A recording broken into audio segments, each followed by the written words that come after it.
Here with Heath Gerstner, head coach, McPherson High School, ABCA A-Tech Division II High School Coach of the Year, and then ABCA High School All-America Committee as well, but back-to-back state champions this year. So congrats, Coach. Hey, thank you so much. I appreciate that. Has social media helped the baseball coaching community? Oh, 100%. Obviously everybody's not on social media, but I know from my personal experiences, it absolutely has.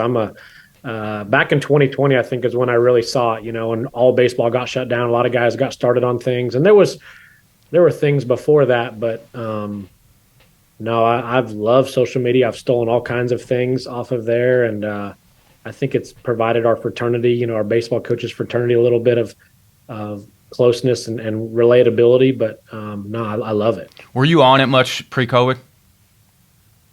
Probably more than most, but I think 2020 is when I probably dove in the most. Yeah.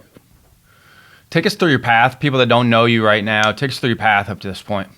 I do have a really, I have a unique path in the fact that I went to college, played college baseball for 2 years and realized I wasn't very good at a junior college, and decided to just go and finish school, and went to Kansas State University. And I grew up, I was a farm kid at heart, and decided that's probably what I should do in school, and graduated from Kansas State with a degree in agronomy and planned to go in that field. And I actually went to work doing seed research and high level lab and science work right out of school, and did that for almost 2 years after after I was at K-State, and just missed. I had a lot of opportunities in college to work with kids after I got done playing baseball, and I even coached some high school football, and just missed my interactions with kids. And just kind of out of the blue, applied for a GA position in the College of Ed at Kansas State, and got it. And so they paid for my entire master's degree, and wanted to become a teacher and a coach. And as I student taught at Junction City, I was asked, we had a coach leave, and just got asked out of the blue to, hey, would you jump on staff and help us out this spring? It was within a week of the season, and jumped on staff and helped out the best I could. And the craziest story ever, and one of the most humbling things that's ever happened to me, is the head coach was in his first season at Junction City, and sits down with me at the end of the year and says, hey, we're trying to find you a job here in our school district. And I know it's my first year, and we've had a great first year. If you can get a job in this district, I'd love to switch roles. You be the head coach, and I'll be your assistant. He goes, I think your vision and what you could do here is more than what I could do. And I was just absolutely blown away by that. And so then became the head coach there, and was just there at Junction City for 3 years. That school had no baseball culture.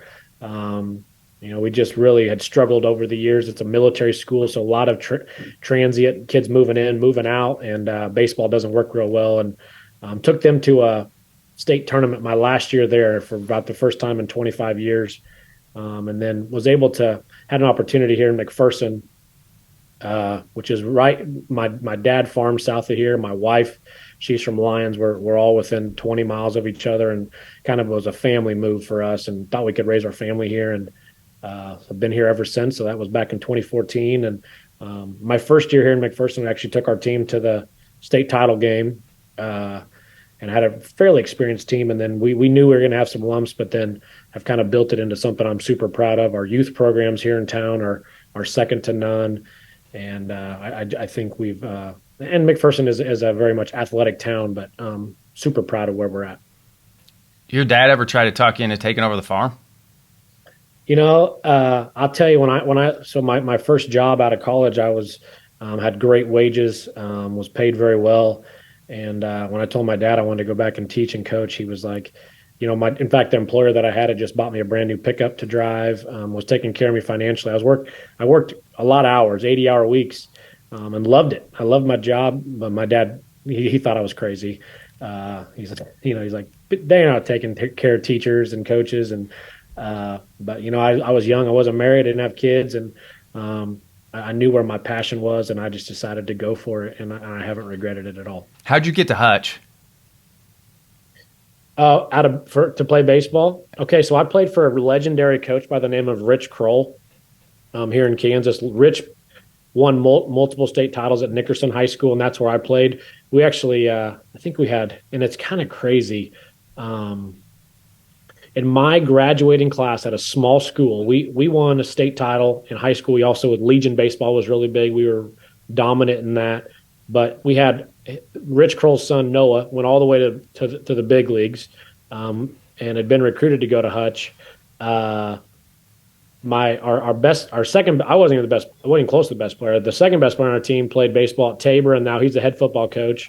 We had just like 4 or 5 of us that all loved baseball and went into baseball. And it's kind of crazy. We even like Noah Kroll's now coaching today, high school baseball. Mace Kroll, his little brother's coaching baseball. I'm coaching baseball. Another player that's on our team, Jordan Nuss, is now the head coach at Nickerson, where we were at.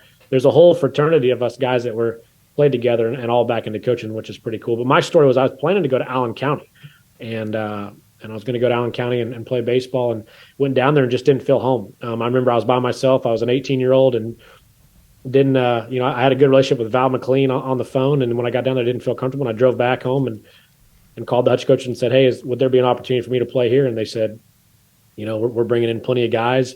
We can give you a spot. We're not going to guarantee anything more than a couple weeks. And I learned how to practice pretty quick in those 2 weeks. And the rest was kind of history. We had a great 2 years, went to the World Series, played for legendary coach Kyle Crooks my sophomore year, who's now at Central Missouri, and have a great relationship with him. How are the practices different from what you're used to in high school? Just not crazy. Our high school coach had very much a good structure, and I wish coaches today could have watched what he was. He was very much a fundamentals guy, and we did a lot of fundamental work. Obviously, the competition level was unbelievable. I remember, never hardly seeing 88 to 90 until I, jump in the box the first inter squad of Hutch JUCO, and competition level was unbelievable, and just the commitment. I mean, I remember thinking our coaches were crazy. I mean, we would lift on a Saturday morning, play 2 9-inning games, and then have something to do that night. And that was the thing. And I tell all of our high school guys, the amount of time that you'll spend with your teammates in college baseball is unheard of, and that's why that's why I'm still close with all of those guys today. I'm coaching in Kansas, and I still go play against my college teammates from Oklahoma that are coaching down there, and all of us still stay in touch a lot today. When you first got into coaching, who were you leaning on for advice?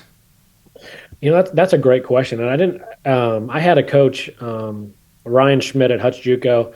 I got to talking to him one day, and he said, "You really need a mentor. You're young, you're a go-getter, you're doing a lot of things right." And I reached out to another national coach of the year. He's probably 10 years ago now, but Steve Bushnell was a Topeka Seaman.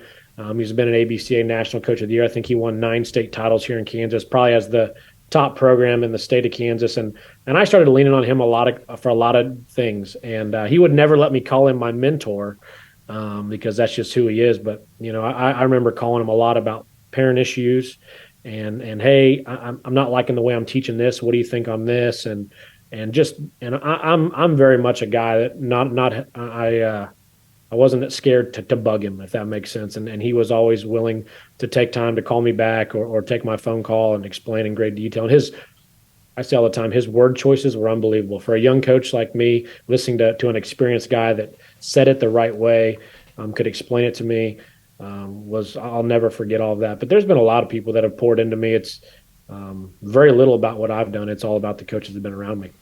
What was his advice on parent issues? Just be honest up front. And I think it all starts with that and be a great, it's all about honesty, number one, and being transparent and, and just being an ultimate communicator. Some little baby steps. I've tried to take some young coaches and encourage them. Parents can almost ruin it for you if you let them. And I don't think they necessarily intend to do that, but most of the time they want to be in the know. And so we've done some different things. We do a Sunday newsletter almost half the year around that they get information from me on a Sunday. I'm very much about if there's something that's going on I don't like, I just pick up my phone and call them. If I ever think their kid's in danger, so if they're sitting out of practice because they're hurt, them getting a phone call from me on a timely basis, I think is important. And I also think the longer I'm here, the more they trust you. When you are at a new place for your first year, they don't know you from anywhere, and they've got to see you, be present and build trust with you as well. It's amazing. I work youth camp still. It's amazing to me how many parents are there during camp that don't just drop their kids off and leave. It's amazing to me how involved they are. And I have friends with younger kids, and they'll send me videos, and I'm like, hey, drop them off, especially if you're taking them to a lesson. Drop them off and leave, and let the coach your son or daughter, just get out of the way. And then if they have questions, kids will ask. Like, but if they don't bring it up, don't talk. Just ask them if they had fun and get out of the way. Let the coaches coach. Yeah, there's been situations we've had to encourage that behavior too, because you also got those kids, especially our younger ones, freshmen or our middle school guys, that constantly have that one eye in the bleachers, and the one eye, are they really getting? They're not getting any better. And so I've had those conversations with parents about, hey, I just think you need to just give him a little bit of space, and if he and just trying to find ways for kids to excel. Did you have much returning this year from last year's team that won it? We did. So you felt pretty good coming into the year then? Yeah, we did. I actually, in 2022, we won our first state title in school history. McPherson is a known basketball town. In fact, I think if you'd ask anybody in Kansas, the McPherson is the basketball capital of Kansas, and in boys and girls basketball, they've won something like 30 state titles. We've have almost 60 state titles among our school, but we've never had one in baseball. And so a lot of people really never thought baseball would probably win a state title here. And so winning it in 2022 was pretty special. And to say that we celebrated it would be light. They darn near wanted to have a parade for us. I mean, our parents were so proud of us. I mean, we talked about it all year long. And I remember when baseball came around in 2023, I was tired of talking about it, and I was ready to move on to the next group. And of course, when you bring back 8 seniors that played on the team the year before, their expectation, I remember sitting down at my kitchen table, and they're talking to them about goals of the season and what can we accomplish. They basically said we have to win state. And I remember I said, let's hold back a little bit. In Kansas, it's single elimination in postseason. And I remember telling them, is really the only way it's a successful season is a state title. I didn't believe that, and I didn't want them to put that type of pressure on themselves. And I thought we were pretty average baseball team out of the gate. When we came out this spring, we weren't playing extremely well, weren't practicing extremely well. Obviously, we kind of switched. We had some nasty weather about mid-season and had to play through it, and played a couple of really good teams like Carl Albert, who won state in Oklahoma.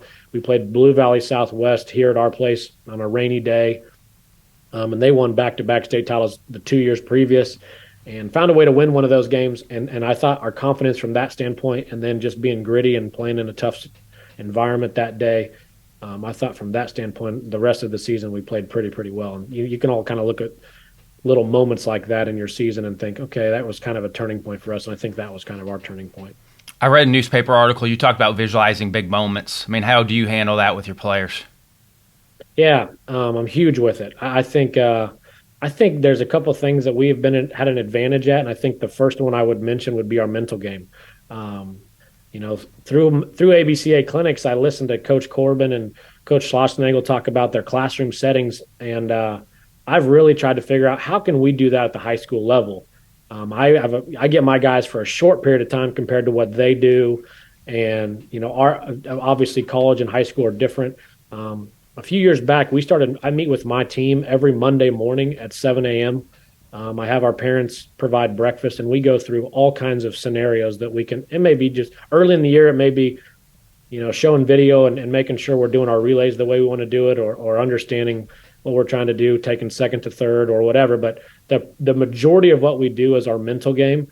And, I've partnered with Brian Kane, who's fantastic. And we've done his pride lessons and things like that over the years. And, I look at our guys from when they come in as freshmen to when they're seniors, and they've had 3 or 4 years of meetings on those Monday morning meetings. They're totally different human beings. And most of our guys, when I ask them after they graduate, what's one thing I should never stop doing? And all of them will say, Coach, don't give up the Monday morning meetings. Obviously, they hate them because it's Monday morning, it's early, they got to get there before school. But they've been super beneficial. And that leads right into visualization. We talk all the time about if you can't visualize yourself doing it, then really you can't do it. And I really believe that. I remember even as a player, I could find a way to visualize some things on deck, and then all of a sudden it'd be happening. And obviously there's times you can't visualize because you're thinking about all the crap that's happened or what crap is happening. But I'm huge on that. Mine was an execution piece. Before I got in the batter's box, if I got a sign, I actually saw myself. I saw it happen before I got in the box. I think that helped me execute so much at the plate that I would give that tip to my players. That's a hard thing. That takes training over and over, but it just came second nature to me where I was going to actually see it before I got in the box, whatever I was trying to get done situation-wise. I think that's wonderful. And I think you're exactly right. I think every kid's a little different. We've got, we're big on routines and writing down our routines and understanding how to self-talk and all those types of things. And we have kids that can't write it down, and we write it down and work on it. And other kids are so mental and ahead of the game and can do that in no time at all. And it's made me laugh at, some of our kids that are straight A students or high ACT kids. It just comes easy to them and they can do it. And other kids, it becomes really, really difficult. Are you handling life skill stuff then in the Monday morning classrooms too? Absolutely. Everything from handshakes to interview skills to, a lot of that type of stuff. And I guess I think we all, if you'd ask my team, for me, there's no little detail. And I think the teams that handle the little details the best are the best. And I'm all about the details. And if you're wearing McPherson High School baseball gear, it represents me. And so I stay on them. We kind of start the year about, making your bed, and I love that video, and we share that, talking about, accomplishing the first thing of the day is so big. And we talk a lot about that and all kinds of little things, and just given, we're a small town. I mean, this McPherson is in the middle of Kansas, but it's a small town, but we're all so proud of it. It's a safe town. And I hope a bunch of these guys feel comfortable enough to come raise their families here someday. Do you have to make cuts? Typically not. No. So, we, when I first arrived here, we did, but we have about around 30 kids come out every year. We've been lower than that. We've been above that. But typically I don't like to make cuts, and I'll tell parents, we're typically a JV varsity team only. We might have a few C team games, but we're JV varsity, and, that doesn't mean necessarily everybody will travel. So we want everybody to be a part of our team. And I just, high school kids especially, I've given the story. I had a kid a few years back that I cut when I first got here. It was a freshman, and he just came to me and said, "Coach, I don't have to play any games. I just want to be a part, and I want to practice." And that kid got varsity innings by 4 years later. He just worked his tail off. Baseball's not about how big you are or anything like that. And if you work at it and put the reps in and desire to be a good player, you can find your way. And so we do our best to not cut. JV and varsity practice at the same time? Yeah, we do. We're so fortunate. We start out our year pretty much all together, and my coaching staff is unbelievable. I've been so fortunate. I've got a few guys that have been on staff with me for quite a while, and we actually have 2 turf fields right next to each other, both infield. So we'll typically early in the year when we do all of our throwing and defensive work and base running and bunting, we'll do those types of things together, and then most days, when we split up for our whatever BP we're doing that particular day, we can split up and go half and half. And that's also been a transfer for me as I'm big on getting them in and getting them out. So we go 3:30 to about 5:30. I was, the college lifestyle was always a 3-hour practice. And when I started young coaching, I thought everything was a 3-hour practice. And I'll tell you what, kids today don't do 3-hour practices. So we've got to be really efficient. And that's been super beneficial to us to be able to split up and take BP on both fields. Or certain times in the year, we got one game going on a field and practice on the other one. What are you using to streamline communication with your players? We love for our entire we just kind of moved over the last year to this band app. We love the band app to, our guys know that they'll get the practice schedule by noon every day in the band app. Obviously, with Kansas weather, it could change at 2:00 when we have a 3:00 practice, but the band app's been great. We also use Google Classroom, so our guys all have a Google Classroom. We have a baseball Google Classroom, so a lot of stuff like our charts and we are very much a big fan of measurement equals motivation, and so they know how many barrels they caught in practice yesterday. They know we keep everything. We've got managers. Who's tracking your barrels? So our managers. So a lot of times we'll if we have girl managers that don't know what a barrel is, then we've got our coach throwing BP will say yes or no's. But depending on if we're doing execution or if we're just doing, sometimes if we're just doing angle BP with machines or whatever, we're tracking everything and we want to keep track of where they're at. And we try to give them a number on hey, this guy was the best for this week, but this, here's the overall standings. Still a lot of that from Coach Crooks at Central Missouri. And we've got about 5 different BPs we do. And so that's we keep track of that. How often are you using angle BP? It's starting to come more. When's the first year you used it? Well, we've kind of played with it. So a couple of years ago, we would either throw it or flip it or even machine it from basically. We would put the machine halfway between the mound and the first baseline for righties, and we love that. I love that pure swing. The more I've done that, I think that's too drastic. So we've actually kind of tightened it up, put it a little closer to the mound, and then we can set up 2 machines and one on each side of the mound. But really, 3 to 4 feet is off. And what we have found is for high school hitters, our high school hitters can't hit sliders, and the more angle we do from that, we can now hit sliders. And that's, we hit almost. That's the toughest one. It's the same side angle because it's the best way to emulate handling a good sinker slider guy. Totally agree. And I would tell you for years, our best hitters could hit fastballs, but we were always pretty much as a team just very average with the breakers. But this year, it was probably the opposite. We didn't face anybody true crazy velo guys, and so we had a lot of breaking ball guys, and we would hit the ball all over the field. You film in every practice? We don't. We don't. We do want it. We try to get a few times a year to get our guys' swings on film and send those to them. But again, our time's limited, and so, I don't. We don't have time to film our practice every day. There's some different things we do. One of the things we do early in the year is we divide our entire squad, freshman to senior, into 3 squads, like you see some of these other teams do, even at collegiate level. And our guys are competing for a steak dinner before and if you're the losers, get hot dogs before our first game. And we do we basically create a list of events that they'll do before our first game. So it might be typically non-baseball related stuff. This year, the most competitive was our spike ball tournament.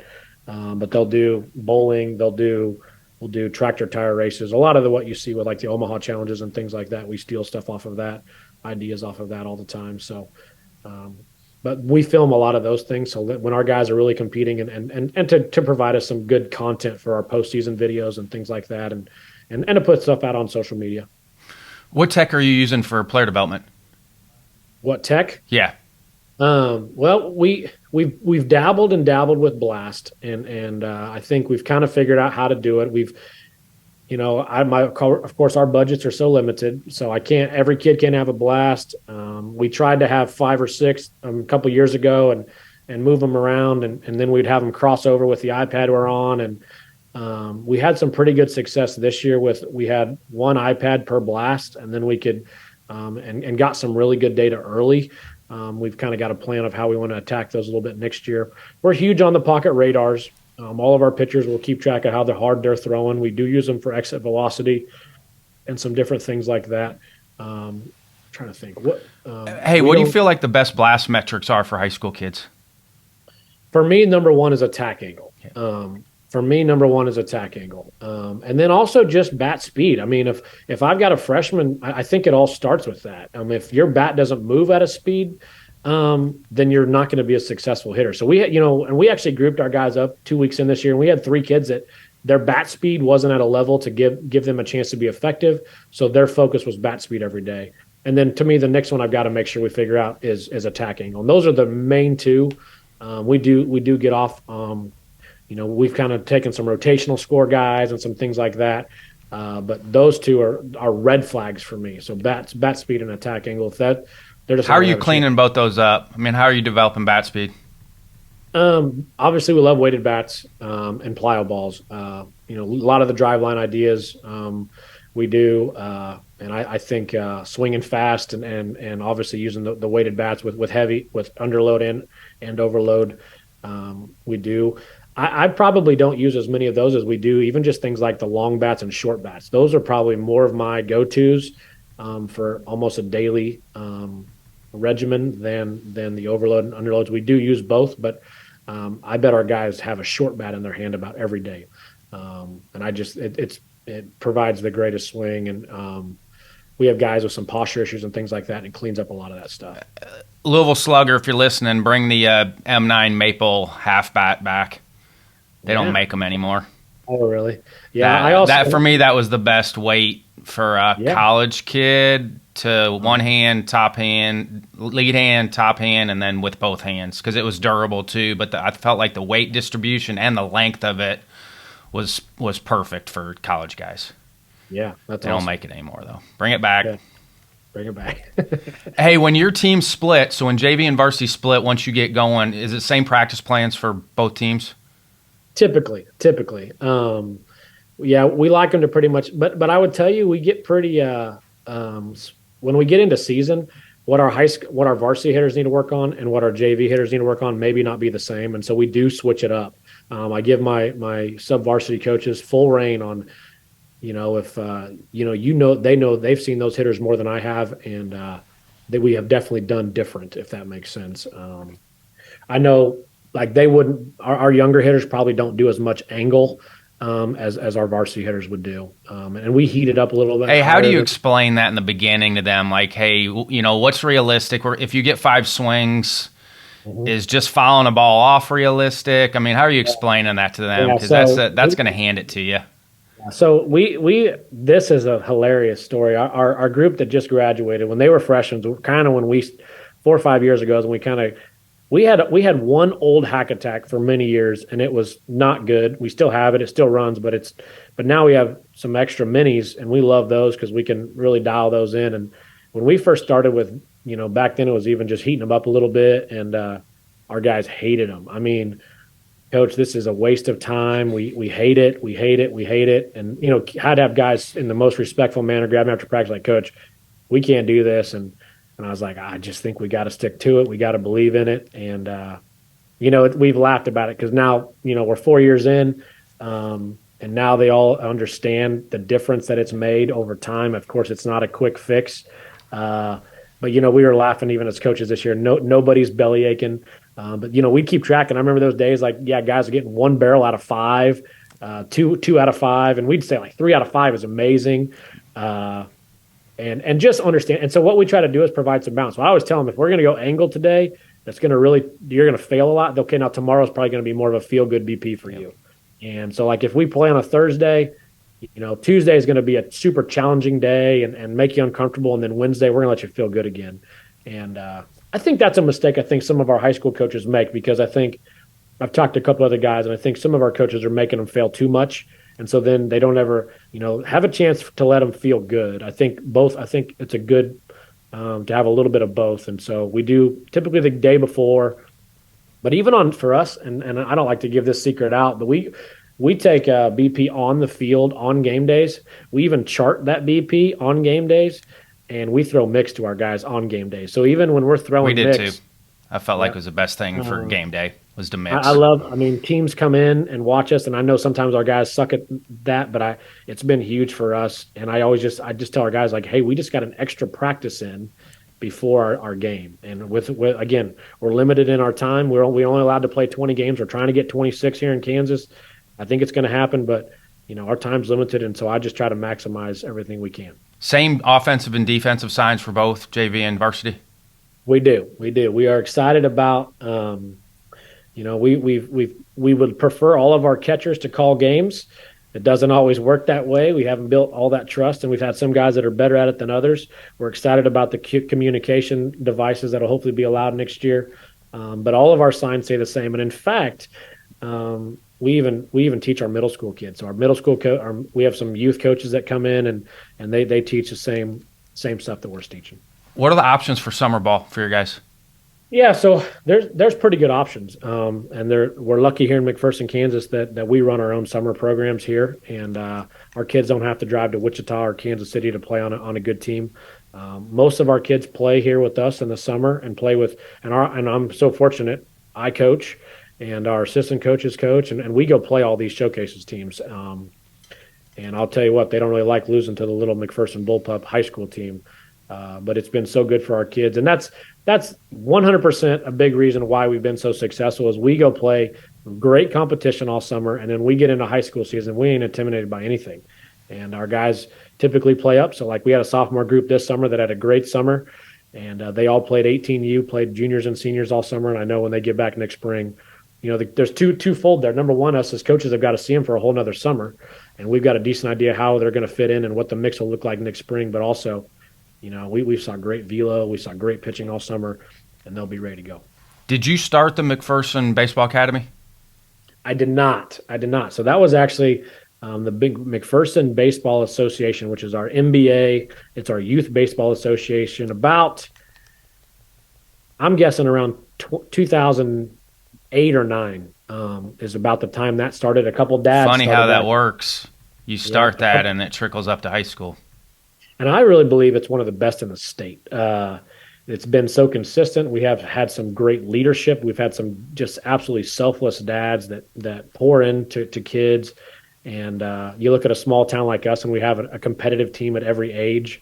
Is a pretty special thing. They host a couple tournaments, which offset our costs. So, kids in our town can play for. I think their player fee was like $200 this year. Kids are playing 6 to 8 tournaments. I mean, it's really a special thing when you look at some of these big towns, that the money that kids have to shell out to play 10U baseball.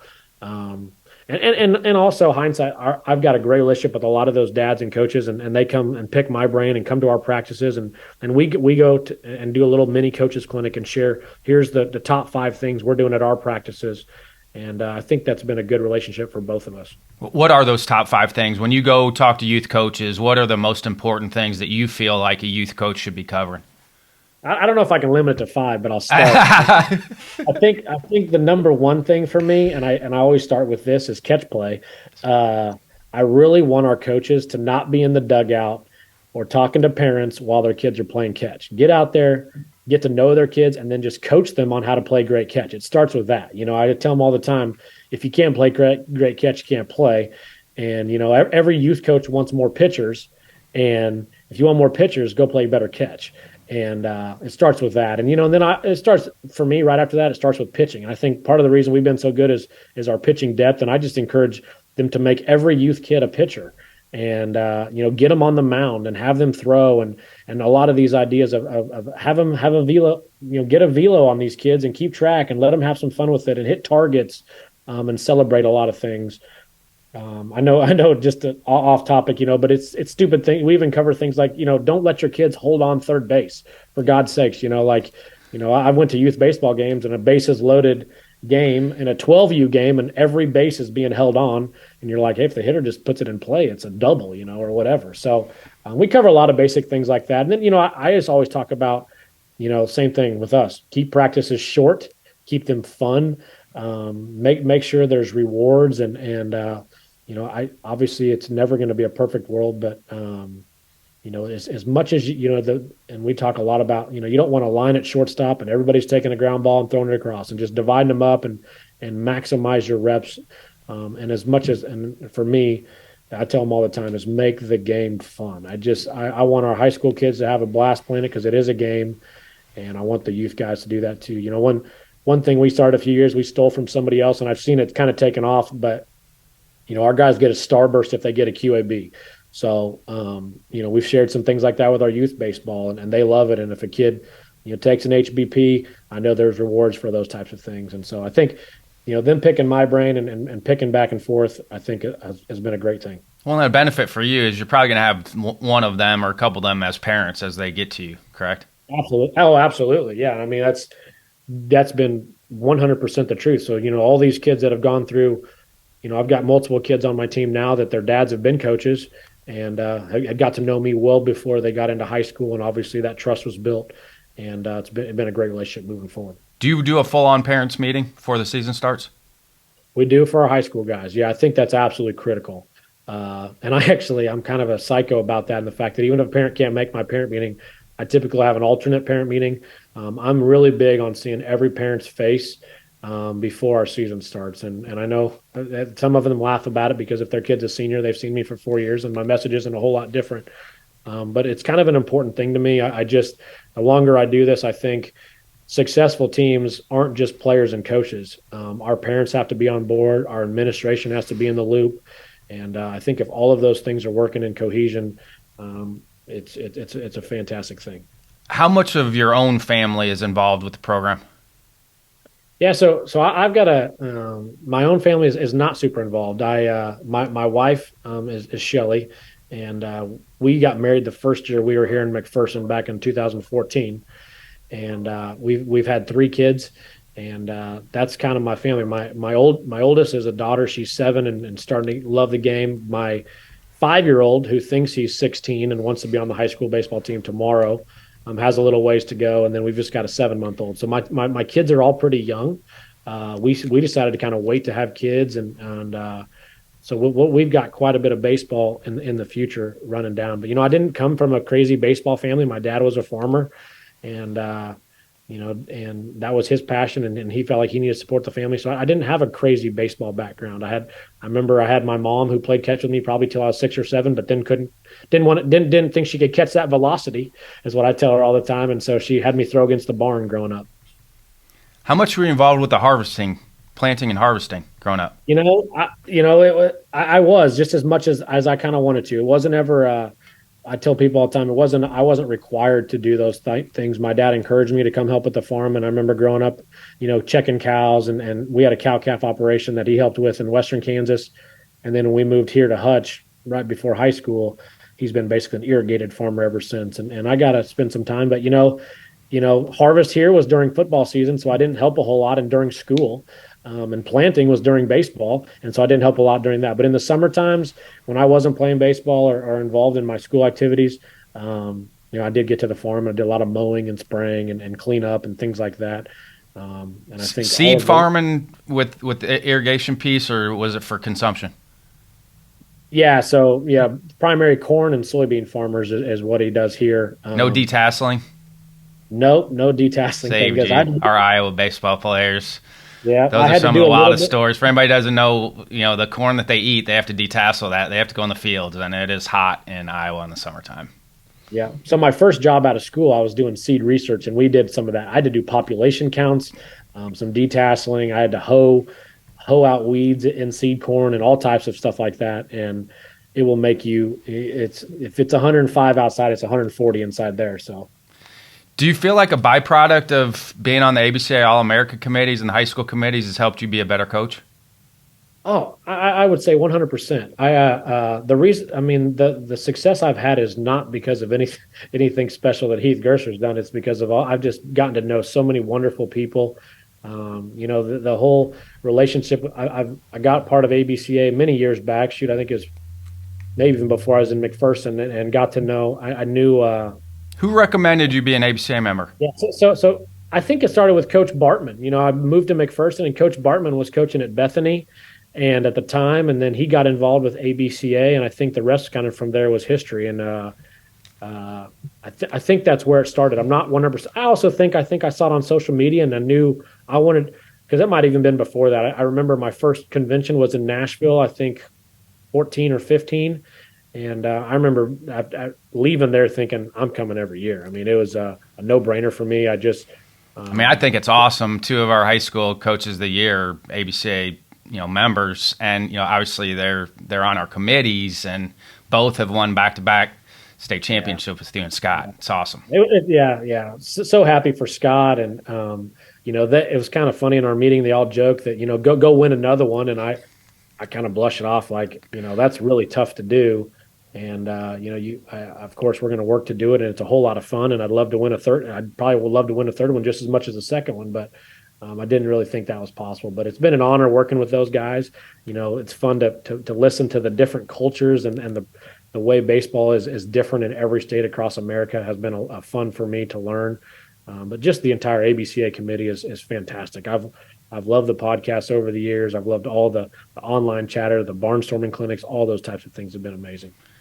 Did you have a feel before you won the first one? Obviously the school's never done it. Did you have a feeling you guys might have a chance the first year? Yeah. So it all fuels from 2021. And I sometimes people hear these stories, but I thought we had a really good team in 21, and we came out of COVID. I thought in 2020 we had COVID year. We didn't play one game, and I thought we were going to have a pretty good team then, and was pretty frustrated. And that was the first time in my life I found myself depressed. I've told a few people that, but I spent a lot of quality time with my family in 2020, but I just didn't know how to handle my seniors at that time. I felt so bad. I didn't even know what to say. I spent so much time. I'm a go-getter. I'm on the road every day and doing something, and to go spend 3 months at home, I didn't know really how to handle that. Of course, I love my time with my family, and it's probably something we should all probably go take 3 months and do again. But I found myself a little bit depressed and just not knowing what was going to happen next. And I came out of, and we got back into school, and school wasn't the same in 21. We're wearing masks. Kids are hate being there. It wasn't the same schedule, and I just didn't know if this is what I wanted to do. And then we had a really good team. We had a really good team in 21. It got me super excited. I only had one senior on that team, and he was a stud pitcher for us. And we run the table. We host a regional, and we get into a game that, and I remember this. One of my where my ego got the best of me is we're playing in a regional, and I thought for sure we're going to win these games. And I thought we're better than both of these teams. I know we can beat both of these teams. And it's raining off and on the whole day. We have turf. It wasn't a big deal, storming, stopping. And we end up winning our game to go to the regional final, have to win the regional final to go. And my athletic director comes to me and goes, "Hey, do you think we should finish this game?" The game wouldn't start. I think it started about 10:30 at night, 10 or 10:30 at night. And I said, "You know what? If we've made it this far, we can beat this team. Let's just get it done." Well, it rained the entire game. And one thing that I realized that night, and this is for all coaches out there, rain is the ultimate equalizer. If you've got a guy that can throw 85, he can't throw 85 with a wet ball. And we ended up losing that game to a team that wasn't at the level. And I know that I love those coaches, and we got a great respect for Mulvane, but we lost that game that night, and our season was over. And it was tough. And I just remember thinking after that, we are going to go back to work. Our team is good enough to compete at a state title, I've never really, my goal's never been a state title. I want to get to a state tournament, and then I just think magic can happen. That's kind of always been my philosophy. I think if you get there, then you just got to go find a way to scratch and claw to the next one. And so 21 really was a disappointing regional loss. I thought we should have been a state tournament team, and I think that's kind of fueled us the last couple of years. Now, the All-America Committee gets to meet in Omaha. For anybody that hasn't been to the College World Series in Omaha, what would you tell them? Oh, it's a fantastic event. I think anybody that loves baseball should be there. We even take our high school teams almost every year. They have a Battle of Omaha and some different events up there, and our kids love playing up there, and with a fan fest and just a great atmosphere to go watch baseball. The energy is electric. This isn't any diss on pro baseball, but I just did nothing matches the College World Series. It's a special event. It's a very family friendly event. You can go at a decent cost, and we've gone every year for as many years as I can think of, and I don't want to miss it again. Do you have a fail forward moment? Do you have something you thought was going to set you back, but looking back now, it helped you move forward? Is it maybe not playing after Hutch? Yeah, that's a good question. I think if I'd go back and do it all over again, I would have kept playing. I tell kids all the time, we've got high school kids that want to quit everything. If this is going bad, I want to quit. And I tell them all the time, don't, play baseball as long as you can. Or, the high school kids today think they need to work. And I'm like, holy smokes, you can work the rest of your life. I haven't had any necessarily since I've been into coaching, no moments that took me back so much, except for 2020. I thought that challenged me mentally a little bit, but I think also I came out stronger than that. I did some things like reading and buying into some of these Zoom. There was all these baseball Zoom calls that were fantastic, and kind of revived my spirit a little bit. And just any book. What books out there motivated you during COVID? I'm not a great book reader. I tell people all the time I'm better at. I pick up a book and I'll read a couple chapters. Like, I love that, and I'll write. Read the front and the back. For sure, that's me. I don't. I'm horrible about. If I get to reading, I'll read 4 or 5 pages, and then I start thinking of all the things I need to be doing. And my mind is a weird go like that. But I love some snippets from even simple things like Lone Survivor. I love that pieces of that book and read most of that. But Energy Bus, some John Gordon stuff, some Brian Kane stuff. I love just our even our ABCA magazine we get. What's the name of it? I read it. Yeah, I love it because it's relatable stuff to me. So that's kind of some of the stuff I dove into. Do you have any routines, morning or evening? You got 3 young kids, so the routines kind of, I know you're players, it's important, but as a coach with 3 young kids, it's Probably Yeah, tough. nothing too crazy. I want to get back into my workout routine. I've not been, it's when you have young kids, it kind of can wipe that out a little bit for you. But I love, my wife is great. We love to go for walks, and it's always been one of those things that could be an evening or a morning walk. In the summertime, we've been pretty diligent about. We live about a mile west of town out here in the country, and we can get our mile or 2 mile walk in about every morning, and that's a Just pretty you special. two, or you take the kids with you too? We take the kids, It's and awesome. of course, it's not as peaceful as it used to be, But now that they're both, I've ripped their training wheels off and said, "Go ride your bike," and they ride a half mile up there, and it's a little bit more peaceful than it was when they were both beating the tar out of each other in a stroller or whatever. But no, that's a good routine we've got, and we. One of the special things I know a lot of people, I talk to our high school parents all the time, but my family, we pretty much eat dinner together every night, and with my young kids, and sit around the table, and my wife does a great job of encouraging us to do that, because sometimes we get My going on the wife was go. tremendous about that, about making Yeah. sure it was not easy, but making sure that we ate together.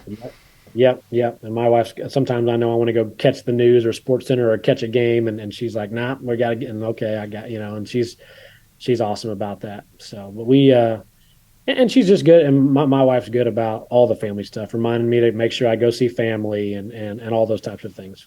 What are some final thoughts before I let you go? Oh man, just an absolute honor. I still, I've kind of been overwhelmed. I've told some people that winning two state titles is a lot of fun, but really it's been overwhelming, and unbelievable humble. I've just been so humbled. I told my wife the first state title we won, I got on the bus and I felt like a celebrity, because I had like 180 text messages, and our community's been amazing, but it's also all those. The baseball world is so unique, because I had high school teammates and college teammates and coaches you've known over the years, and coaches around the state, and then you've got your own community plus your family, and it's just been a really cool thing, and if nothing else, to rekindle relationships.